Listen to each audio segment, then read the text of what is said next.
ಶ್ರೀ ಗುರುಭ್ಯೋ ನಮಃ. ಹರಿ ಓಂ. ಭಾಗವತ ಸುಸಂಮೋದ ಶ್ರೋತೃಗಳಿಗೆ ಸುಸ್ವಾಗತ. ಹಿಂದೆ ನಾವು 22ನೇ ಎಪಿಸೋಡ್ನಲ್ಲಿ ಸುಮಾರು 218 ಪ್ರಶ್ನೆಗಳವರೆಗೆ ಚಿಂತನೆಯನ್ನು ನಡೆಸಿದ್ವಿ. ಇದೀಗ 23ನೇ ಎಪಿಸೋಡ್ನಲ್ಲಿ 219ನೆಯ ಪ್ರಶ್ನೆಯಿಂದ ಚಿಂತನೆಯನ್ನು ಮುಂದುವರಿಸೋಣ. ಸ್ತ್ರೀ ಸಂಗಿಗಳ ಸಂಘದಿಂದ ನರಕ. ಉದ್ಧವನಿಗೆ ಕೃಷ್ಣ ಉಪದೇಶ ಕೊಡುವಾಗ ಆದಷ್ಟು ಸ್ತ್ರೀ ಸಂಘದಿಂದ ದೂರ ಇದ್ದು ಭಗವಂತನ ಜ್ಞಾನವನ್ನು ತಂದುಕೊಳ್ಳಬೇಕಾಗಿದೆ ಅಂತ ಹೇಳಿದ. ಬರೀ ಸ್ತ್ರೀ ಸಂಘದಿಂದ ದೂರ ಇರೋದಷ್ಟೇ ಅಲ್ಲ, ಸ್ತ್ರೀ ಸಂಘಿಗಳ ಸಂಘದಿಂದ, ಸ್ತ್ರೀಯರ ಸಂಘವನ್ನು ಯಾರು ಮಾಡ್ತಾ ಇದ್ದಾರೆ ಅಂಥವರ ಸಂಘವನ್ನು ಕೂಡ ಮಾಡತಕ್ಕದ್ದಲ್ಲ ಅನ್ನೋ ಅಭಿಪ್ರಾಯ ಅಲ್ಲಿ ಬಂತು. ಏನು ಹಾಗಂದರೆ ಅದಕ್ಕೆ ಧರ್ಮ ವಿವೇಕದ ಮಾತಿನಲ್ಲಿ ವಿವರಣೆ ಕೊಟ್ಟಿದ್ದಾರೆ. ಕೇಶವಸ್ಯ ಸಮೋಸ್ಮೀತಿ ಅಂತ ಒಂದು ಭಾಗ, ಕೇಶವೇ ತ್ವನ್ಯತಾ ಬುದ್ಧಿ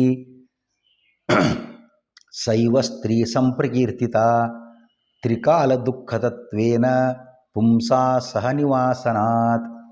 ಇವೆಲ್ಲ ಧರ್ಮ ವಿವೇಕದ ಮಾತುಗಳೇ ಆಗಿವೆ. ಇದರ ತಾತ್ಪರ್ಯ ಏನು ಅಂತ ನೋಡೋದಾಗಿದ್ದರೆ, ಸ್ತ್ರೀ ಸಂಘ 2 ಪ್ರಕಾರವಾಗಿದೆ. ಒಂದು ಮಿಸ್ಅಂಡರ್ಸ್ಟ್ಯಾಂಡಿಂಗ್, ತಪ್ಪು ತಿಳುವಳಿಕೆ, ಇದು ಒಂದು. ಇನ್ನೊಂದು ಪರಸ್ತ್ರೀ ಮೋಹ. 2 ವ್ಯಕ್ತಿಯನ್ನು ದಾರಿ ತಪ್ಪಿಸ್ತಕ್ಕಂಥದ್ದೇ, ಅಧಃಪತನಗೊಳಿಸ್ತಕ್ಕಂಥದ್ದು. 2 ಅನರ್ಥಕಾರಿಣಿ. ಹರಿಯ ಬಗೆಗಿನ ತಪ್ಪು ತಿಳುವಳಿಕೆಯೇ ಸ್ತ್ರೀಯಾಗಿದೆ. ಮಿಥ್ಯಾಜ್ಞಾನಿಗಳು, ಮಿಸ್ಅಂಡರ್ಸ್ಟ್ಯಾಂಡಿಂಗ್ ಇರತಕ್ಕಂಥವರು, ಮತ್ತು ಪರಸ್ತ್ರೀ ಲಂಪಟರು, ಇವರ ಸಹವಾಸಿಗಳ ಸಹವಾಸವೂ ಕೂಡ ದುಃಖದಾಯಕ. ಸ್ತ್ರೀಯ ಪರ್ಯಾಯ ಶಬ್ದಗಳನ್ನು ನಾವು ನೋಡುವಾಗ ಎಲ್ಲ ಅದೇ ಅರ್ಥ ಕೊಡ್ತಾ ಇದೆ.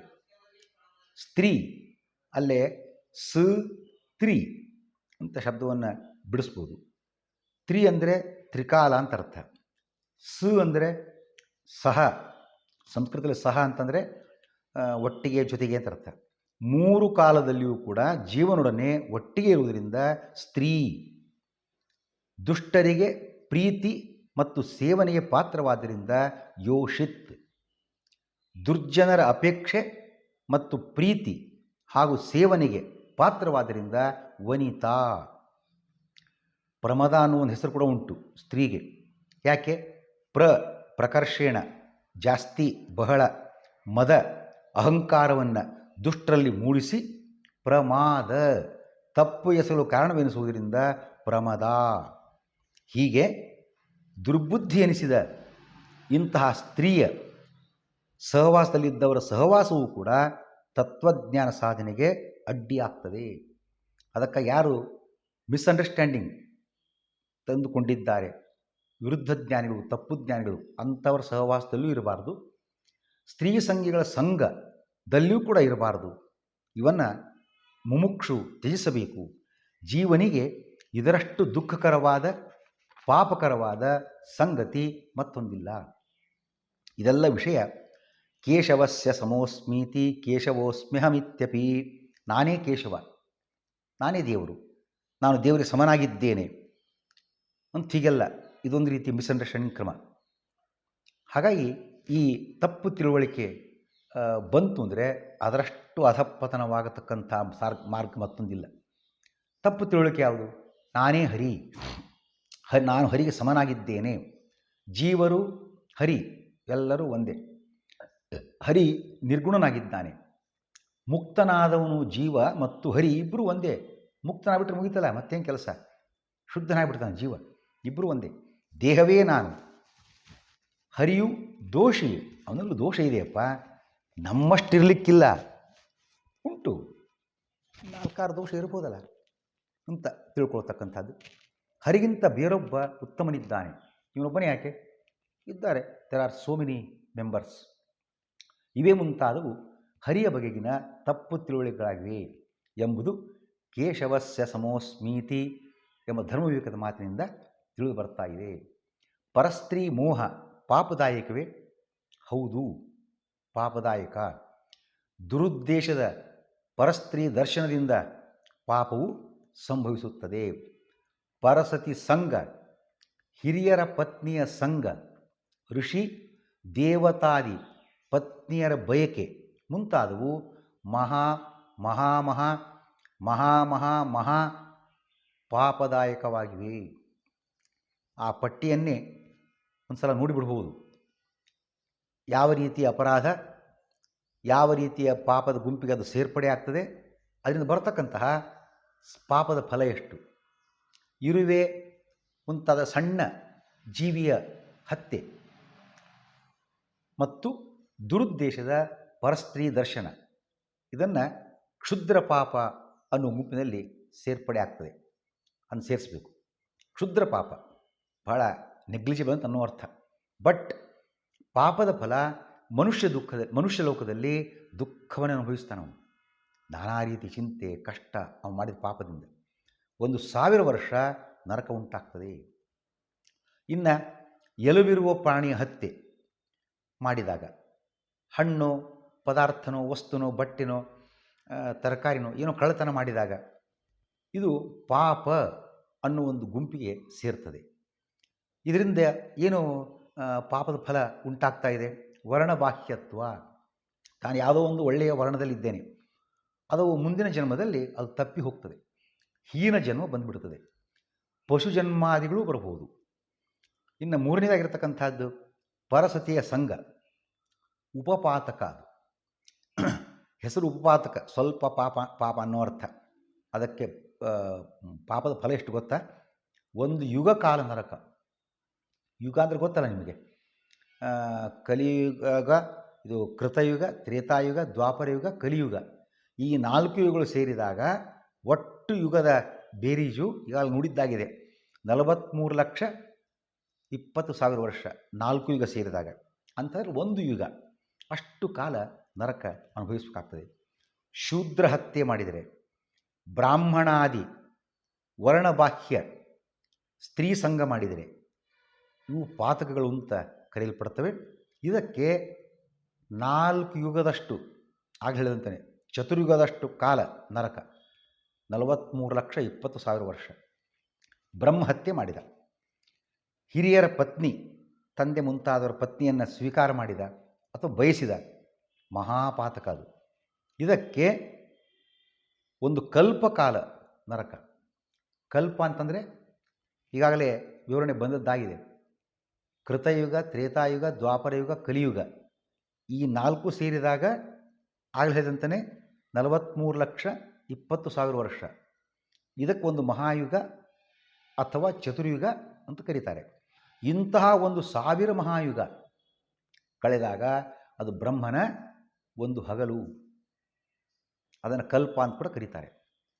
ಅಥವಾ ಬ್ರಹ್ಮನ ಮತ್ತೊಂದು ದಿವಸ, ಅರ್ಧ ದಿವಸ, ಇಂಥ 1000 ಮತ್ತೊಂದು ಚಕ್ರ ತಿರುಗಿದಾಗ ಅದನ್ನು ಕಲ್ಪ ಅಂತ ಕರೀತಕ್ಕಂಥದ್ದು. ಅಷ್ಟು ಸಮಯ, 1 ಕಲ್ಪಕಾಲ ನರಕ. ಇನ್ನು ದೇವಸ್ವ ಅಪಹಾರ, ಮೊನ್ನೆ ಹೇಳಿದ್ದಾಗಿದೆ. ದೇವಸ್ಥಾನಕ್ಕೆ ದೇವರಿಗೆ ಕೊಟ್ಟಿರ್ತಕ್ಕಂಥ ವಸ್ತುವನ್ನು ಯಾವುದೇ ಇರಲಿ, ದೇವಸ್ವ ಅಂತ ಅನಿಸ್ಕೊಳ್ತಕ್ಕಂಥದ್ದು. ದೇವರಿಗೆ ಕೊಟ್ಟದ್ದು, ದೇವರಿಗೆ ಬಿಟ್ಟದ್ದು, ದೇವರಿಗೆ ಅದಕ್ಕೆ ಉಪಯೋಗಕ್ಕೆ ಕೊಟ್ಟಿರ್ತಕ್ಕಂಥ ವಸ್ತುವನ್ನು ನಾವು ಸ್ವೀಕಾರ ಮಾಡತಕ್ಕದ್ದಲ್ಲ. ಯಾವುದೇ ಕಾರಣದಿಂದ ಅದನ್ನೇನಾದರೂ ಮಾಡಿಬಿಟ್ರೆ ಅದಕ್ಕೆ, ಮತ್ತು ಮನುಷ್ಯೋತ್ತಮರ ಪತ್ನಿಯ ಸಂಘವನ್ನು ಮಾಡಿದರೆ, ದುರುದ್ದೇಶದ ದರ್ಶನ ಮಾಡಿದರೆ, ಬಯಕೆ ಇಟ್ಟುಕೊಂಡ್ರೆ ಸುಮಹಾಪಾತಕ. ಇದಕ್ಕೆ ಬ್ರಹ್ಮಲಯ ಪರ್ಯಂತ, ಆಗಲೇ ಹೇಳಿದ್ದು ಬ್ರಹ್ಮನ ಅರ್ಧ ದಿವಸ 1,000 ಮಹಾಯುಗ ಕಳೆದಾಗ, ಅಂಥದ್ದೇ ಮತ್ತೊಂದು 1,000 ಮಹಾಯುಗ ಕಳೆದಾಗ ಬ್ರಹ್ಮನ 1 ದಿವಸ. ಅಂಥದ್ದು ಬ್ರಹ್ಮನ ಸಾಧನೆಯ ವರ್ಷ 100 ವರ್ಷ. ಆಮೇಲೆ ಬ್ರಹ್ಮಲಯ ಆಗತಕ್ಕಂಥದ್ದು. ಆ ಬ್ರಹ್ಮಲಯದವರೆಗೆ ಈ ಪಾಪ ಮಾಡಿದವರಿಗೆ ನರಕ ಉಂಟಾಗ್ತಾ ಇದೆ.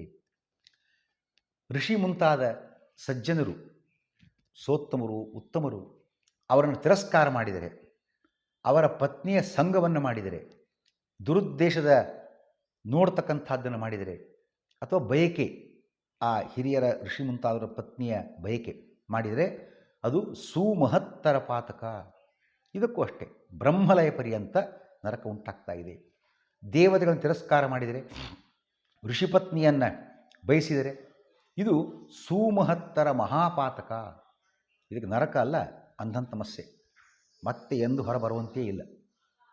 ದೇವತಾಸ್ತ್ರೀ ಕಾಮನೆ, ಹರಿಯ ತಿರಸ್ಕಾರ ಮಾಡಿದರೆ ಸುಮಹಾಮಹತ್ತರ ಮಹಾಪಾತಕ.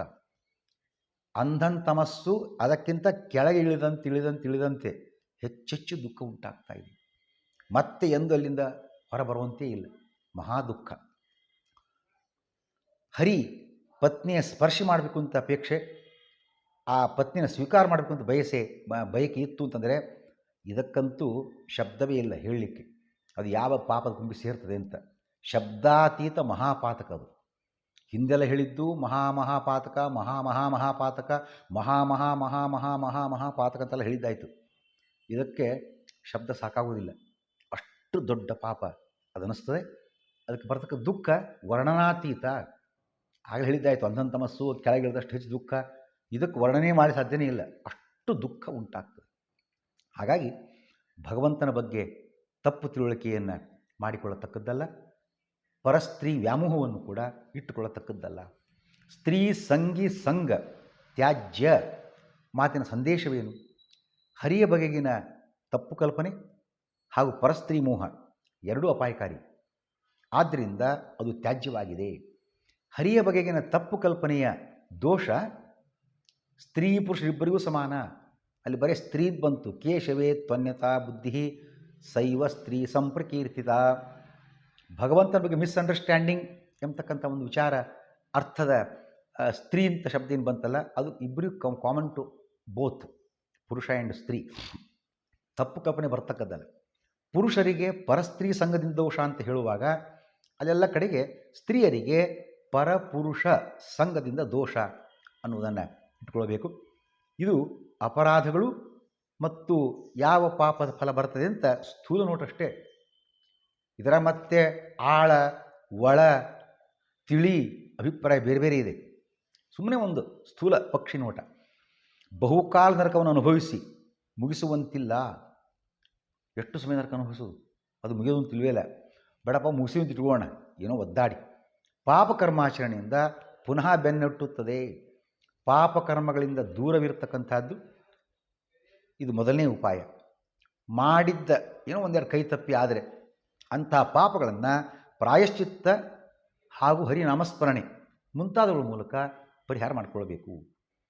ಆಗಲೇ ಹೇಳಿದಂತೆಯೇ ಬ್ರಹ್ಮಜ್ಞಾನಿ ಆಗಿಬಿಟ್ರೆ, ಅಪರೋಕ್ಷ ಜ್ಞಾನಿ ಆಗಿಬಿಟ್ರೆ ಜ್ಞಾನಾಗ್ನಿ ಸರ್ವಕರ್ಮಾಣಿ ಭಸ್ಮಸಾತ್ ಕುರುತೆ ತಥಾ. ಅಂದರೆ ಹರಿಯ ಅಪರೋಕ್ಷ ಜ್ಞಾನವು ಎಲ್ಲ ಕರ್ಮ ಎಲ್ಲ ಪಾಪಗಳನ್ನು ಸುಟ್ಟು ಹಾಕಿಬಿಡ್ತದೆ. ಹರಿಯ ಅರಿವನ್ನು ಮರೆಯದೆ ಇರಿಸಿಕೊಂಡ ಬ್ರಹ್ಮಜ್ಞಾನಿಗೆ ಇಂತಹ ಪಾಪ ಅಥವಾ ಕರ್ಮಗಳ ಸೋಂಕು ಇರುವುದಿಲ್ಲ. ಈ ವಿಚಾರಗಳಿಗೆ ಏನು ಆಧಾರ ಅಂತ ನೋಡೋದಾಗಿದ್ದರೆ, ಕ್ಷುದ್ರ ಪಾಪಾನಿ ಪಾಪಾನಿ ಚೋಪಪಾತಕ ಪಾತಕಿ ಅನ್ನುವ ಮಾತು ಇರಬಹುದು. ಅದರ ಜೊತೆಗೆ ಪರದಾರ ದೃಶ್ಯ ಪ್ರೋಕ್ತ ಕ್ಷುದ್ರಪಾತಕ ಸಂಹಿತ ಉಪಪಾತಕಂ ತದ್ಗತಿಶ್ಚ ವರ್ಣಬಾಹ್ಯೇಷು ಪಾತಕಂ. ಹಾಗೆಯೇ ಮಾನುಷೇಷು ದುಃಖಿತ್ವಂ ಕ್ಷುದ್ರ ಪಾಪ ಫಲಂ ಸ್ಮೃತಂ ಪಾಪಾತ್ ವರ್ಣಬಾಹ್ಯತ್ವ ತಿರ್ಯಗ್ಯೋನಿ ಗತಿಸ್ತಥಾ. ಇವೇ ಮುಂತಾದ ಧರ್ಮವಿವೇಕ ಮಾತುಗಳಲ್ಲಿ ಸಾಕಷ್ಟು ಇದರ ಮಾಹಿತಿ ತಿಳಿದು ಬರ್ತಾ ಇದೆ. ಧರ್ಮತತ್ವ ಧರ್ಮ ವಿವೇಕ ಗ್ರಂಥಗಳಲ್ಲಿ ಈ ಮಾಹಿತಿ ನಮಗೆ ದೊರೀತದೆ. ಆಯಿತು, ಇಂತಹ ಪರದಾರ ಮೋಹ ಅನ್ಯಥಾ ಬುದ್ಧಿ ಭಗವಂತನ ಬಗ್ಗೆ ಇವುಗಳಿಂದ ಪಾಪ ಇದೆ, ಏನೆಲ್ಲ ಫಲ ಅಂತ ನೋಡಿದ್ದಾಯಿತು, ಕೇಳಿದ್ದಾಯಿತು. ಆಯಿತು, ಬರೀ ಸುಳ್ಳು ಹೇಳಿದರೆ ಪಾಪ ಉಂಟಾ? ಬರೀ ಸುಳ್ಳು ಹೇಳಿದಷ್ಟೇ, ಅದೇನು ಇಂಪ್ಲಿಮೆಂಟ್ ಆಗಿಲ್ಲಲ್ಲ, ಮಾತಾಡಿಲ್ಲಲ್ಲ, ಅದು ಕಾರ್ಯರೂಪಕ್ಕೆ ಬಂದಿಲ್ಲಲ್ಲ. ಸುಳ್ಳು ಹೇಳೋದು ಪಾಪ ಇದೆಯಾ? ಹೌದು, ಸುಳ್ಳು ಹೇಳೋದು ಮಹಾ ಅನರ್ಥಕಾರಿ. ಅರೆ, ನೇರವಾಗಿ ಪಾಪ ಮಾಡಿದರೆ ಅದಕ್ಕೊಂದಿಷ್ಟು ಫಲ ಬರ್ತಾಯಿದೆ, ಸರಿ. ಸುಳ್ಳು ಹೇಳಿದ್ರೆ ಏನಾಗೋದು? ಅದು ಮಹಾ ಅನರ್ಥಕಾರಿ. ಯಾಕೆ? ಈ ಮೇಲಿನ ನರಕಾದಿ ಪಾಪಗಳು ಯಾರು ಪಾಪವನ್ನು ಮಾಡಿದ್ದಾರೆ ಅವನಿಗೆ ಮಾತ್ರ. ಸುಳ್ಳು ಹಾಗಲ್ಲ. ಸುಳ್ಳು ಹೇಳಿದವನಿಗೆ ಹಾಗೂ ಅವನ ಹಿಂದಿನ ಮುಂದಿನ ತಲೆಮಾರಿನವರಿಗೂ ಕೂಡ ಇಬ್ಬರಿಗೂ ಆ ಫಲ ಬರ್ತದೆ, ಪಾಪದ ಫಲ ಸುತ್ತಿಕೊಳ್ತದೆ. ಇದು ಪಾಪದ ಫಲ, ಸುಳ್ಳು ಹೇಳಿದ ಪಾಪದ ಫಲ. ಈ ವಿಚಾರ ಎಲ್ಲಿ ಉಲ್ಲೇಖಗೊಂಡಿದೆ? ಮಹಾಭಾರತದಲ್ಲಿ ಉಲ್ಲೇಖಗೊಂಡಿದೆ. ಮಹಾಭಾರತದ ಯಾವ ಭಾಗದಲ್ಲಿ? ಪ್ರಸಿದ್ಧವಾಗಿರತಕ್ಕಂತಹ ವಿದುರ ನೀತಿ ಅನ್ನುವ ಭಾಗದಲ್ಲಿ. ಏನಿದು ವಿದುರ ನೀತಿ? ಧೃತರಾಷ್ಟ್ರನ ಅವನದು ಹೊರಗಿನ ಕಣ್ಣಂತೂ ಕುರುಡು, ಅದರಂತೆ ಒಳಗಿನ ಕಣ್ಣು ಕೂಡ ಕುರುಡಾಗಿತ್ತು. ಇನ್ಸೈಟನ್ನು ಕಳ್ಕೊಂಡಿದ್ದ. ಯಾವ ಧರ್ಮ ಯಾವ ಅಧರ್ಮ ಪುತ್ರ ವ್ಯಾಮೋಹದಲ್ಲಿ ಎಲ್ಲ ಮರೆತು ಬಿಟ್ಟಿದ್ದ. ಸತ್ಯ, ಧರ್ಮಪಾಲನೆ, ಸಮಾಜ ಕ್ಷೇಮ ಸಾಧನೆ ಇಂತಹ ಜ್ಞಾನ ಹಾಗೂ ಧರ್ಮ ಉಪದೇಶಗಳ ಮೂಲಕ ಧೃತರಾಷ್ಟ್ರನ ಒಳಗಣ್ಣನ್ನು ತೆರೆಸುವ ಪ್ರಯತ್ನ ಈ ವಿದುರೋಪದೇಶದ ಸಂದೇಶ, ವಿದುರೋಪದೇಶದ ಸಾರಾಂಶ ಅನ್ನೋ ಮಾತನ್ನು ನೋಡ್ತಕ್ಕಂಥದ್ದು ಶ್ರೀಕೃಷ್ಣ.